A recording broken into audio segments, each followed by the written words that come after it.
Welcome to the Real Estate Espresso Podcast, your morning shot of what's new in the world of real estate investing. I'm your host, Victor Menasce. This is the weekend edition where we interview notable people from the world of real estate investing. Today is no exception. We have a great guest all the way from Phoenix, Arizona. Welcome to the show, Andrew Abernathey. Thank you so much. Excited to be on.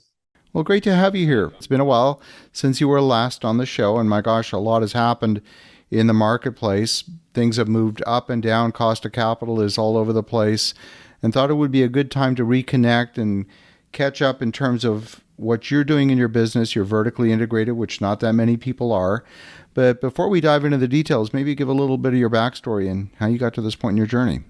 Yeah, of course. A little quick version. I grew up on a family farm in North Dakota, and then we've always been involved in just farmland since the farm started back in 1901, and I started to diversify it into different real estate assets back in 2009.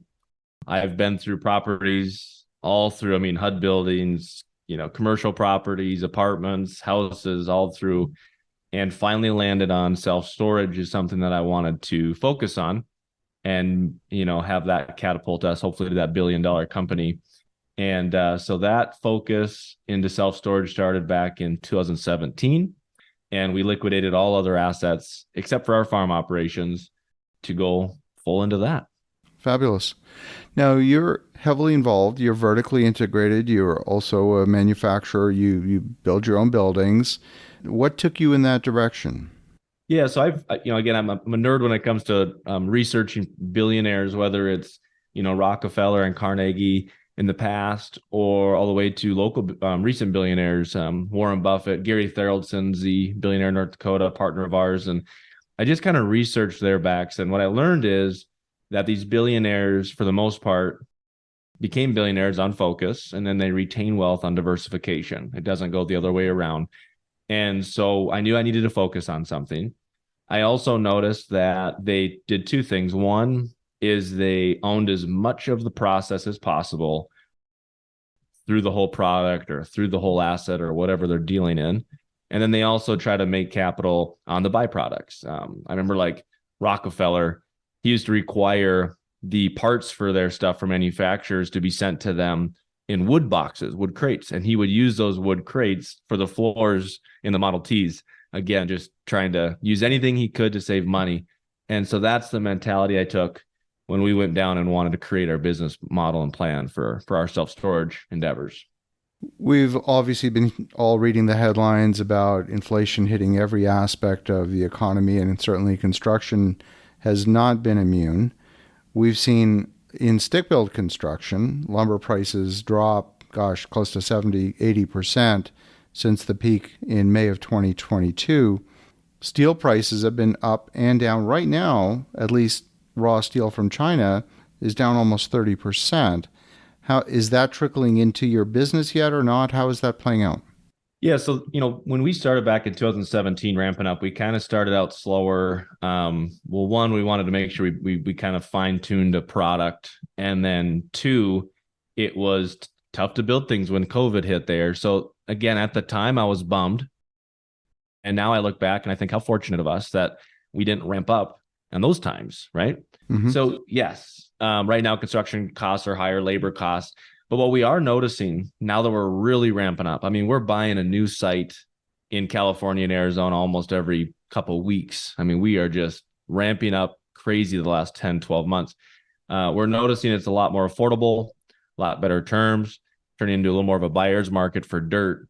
And on our construction end, it's a little bit higher, but we're noticing things are getting done a lot quicker, which gets the product up faster, gets our bottom line pumping quicker, which helps with the IRR. So, we're not immune to that. And then also our vertical integration helps. Our math shows we add about 4% IRR to each project with our verticals. With our construction, we have our own equipment dealership to do rental for water trucks, light towers, security cameras. And then we also have our own garage door dealership. Because again, we buy, like this year, we've got $70 million under construction. Next year, we'll have about $100 million. And then the year after that, we're looking to be doing about $220 to $250 million a year in construction and development. And we don't sell. I mean, we are building these for ourselves. We only build for ourselves, and it just piles on to the portfolio. And the goal is to have 100 of these worth about 30 to 40 million with inflation adjusted by the end of the decade. To circle back to your question, when everybody's greedy or fearful, we want to be greedy. And right now, we feel like it's a really good time to ramp up because everybody else is pulling back. And I think we'll be happy we did it in 3 to 4 years. So you're strictly a captive builder. You don't do any third party, even though perhaps it would maybe help your cost structure if you did. What drove that decision? Well, we drove it because we have so much growth. Like our construction company went and did $30 million last year in construction for us. And now we're saying, hey guys, we want you to do 70 million internally. So that alone is a huge increase. The construction team, the reason we don't do outside business is, last year our internal construction team did $30 million in development for just internal business. And now this year we asked them to go up to 70 million. Next year, we're asking them to go up to 100 million. And the year after that, we're asking them to go up to 250 million. And who knows what we're going to keep asking them after that. So the reason we haven't looked for outside, I mean, we have growing pains already just doing our internal stuff. So we've just never felt it would be good for us good or needed. We don't have any guys twiddling their thumbs, you might say, in our offices. So we've just kept it internal. Understood. So when you look at storage, we're a player in storage as well. I mean, it's no secret that the vast majority of primary markets are already saturated, overbuilt. If the city has an NFL football team, chances are it's overbuilt, except for maybe the occasional pocket here and there. Maybe, if I can use the Swiss cheese analogy, there might be the occasional pocket. But for the most part, it's overbuilt. And the institutional players have been very active in those primary markets, starting to figure out how to transition into secondary markets. How does that play for you, where there's still an awful lot of that cottage industry, the mom and pop players that are aging out of the business? There's still a lot of value add opportunities out there. Are you focusing exclusively on ground up? Or are you looking at value add with additional build on additional acreage? What's the strategy? Yeah, good question. There's a lot of ways to make capital. So this isn't the only way that works, but with our amount of capital we're trying to put to work, we strictly do, ground up development. It's just a really simple, printable process. But as for the saturation in the markets, yes, it's very localized. I mean, we have 2 guys on our team that all they do is look for dirt. And what we've done is we've gone into harder areas because we have very patient capital. A lot of the capital in the world is unpatient, and then there's patient capital that we have, and we want to take full advantage. So what I mean by that is, the 2 markets that we're concentrated on is California and Arizona. And there's roughly, and this is a rough number, but there's roughly 240 to 250 new facilities built a year in those 2 states. And those 2 states, and I'm just using the Phoenix Valley for population here. Maricopa County. Yep. Plus California, you're talking 50 some million people. So our goal is to say, all right, well, a quarter billion a year in development for us, which is our goal in 2 years from now. That's only 12 sites, right? 12 sites out of 240. I mean, our market share isn't crazy, right? 5% or so. My goal would be to get to 10% by the end of the decade. But these are areas that are harder to build in. It takes 2 to 3, 4 years sometimes to do entitlements, the entitlement process, which you have to own the dirt and handle that longevity with capital. So that's how we've gone about it is, we have no desire to go into like Florida or anywhere that's easier because that's where everybody goes, obviously. So we're going where it's hard. And when we're done, it's a gold mine. For those of us in the multifamily space, we tend to shy away from states like California, New York, a few others, because they're not necessarily the most business-friendly environment, whether it's from an entitlement standpoint, whether it's taxation, bureaucracy, fill in the blank. They're more difficult places to do business in.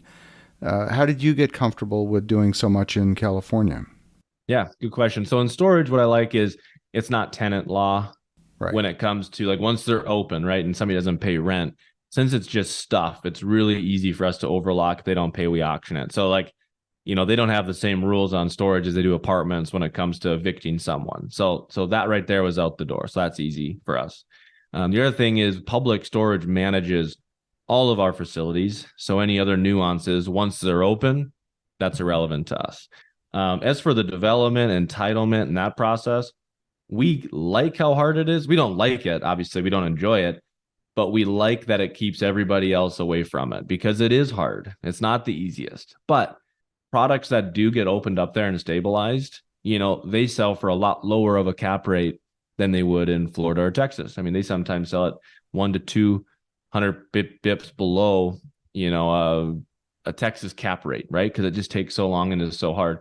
Plus, rents are higher. I mean, in Arizona, our average rents are on our lots are 160, 170 once they're economically stabilized. In California, you're looking $2 to $3 a foot. And it's tax wise. I mean, yeah, you got some property tax and stuff, but if you include all that in your expenses, I mean, we're still just crushing it there. So I guess to sum it up is we like barriers to entry, and once open, it's stuff, not people. So the California rules and New York rules really don't apply to us as much as apartment would. We talked about the focus being on self-storage. There's other verticals in storage as well. There's boat and RV that's gone through a tremendous amount of growth over the last couple of years. And I think the storage segment has been slow to catch up. I think it's plateaued in terms of new unit sales, but I think the storage segment's been slow to catch up. And then, of course, there's industrial outdoor storage, another segment that's growing. To what extent has that either of those been on your radar?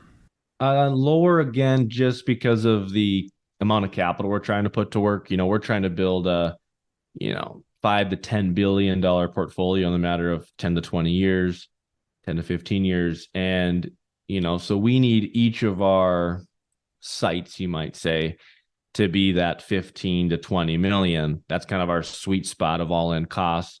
And so the hard thing with boat and RV and industrial is, those are lower cost, development site costs and everything. So we just like to stay in that 15 to 20. We don't like to get over 20, 22 because we want to spread our capital around to multiple sites, but we don't like to get below 15 to 14 because again, it's just tough to do multiple of those sites with entitlements and zonings and everything that goes into it.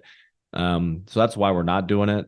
But if we have a site that's awkward or has some room around it, we'll throw in some drive in or a drive up, or we'll throw in, some RV. We haven't done it yet, but we would never go into a site, especially with how much we're paying for dirt. We'd never go into a site just for that. Cause I mean, I've gone to some conferences. I'm not a boat and RV expert, but from what I learned, I believe, your $7-8 a foot for dirt is how you can pencil boat and RV, and we're paying 15. 20. Yeah, 15, 20. I mean, we have one in Scottsdale we paid well over 30 for, but again, rates are crazy. So yeah, we're just so far from that mark. Got it. Well, Andrew, if folks want to connect, if they want to learn more, what's the best way? Yeah, so there's two websites, andrewabernathy.com. On Abernathey at the end, it's EY. Don't forget that silent E there. And then Abernatheyholdings.com is our company, both of which you can contact me personally and the team and learn more about what we do. Fabulous. Well, Andrew, love the perspective, love what you're doing. It was great to catch up. And for the listeners at home, definitely connect with Andrew Abernathey at Abernatheyholdings.com. The link will be in the show notes. And in the meantime, have an awesome rest of your weekend. Go make some great things happen. We'll talk to you again tomorrow.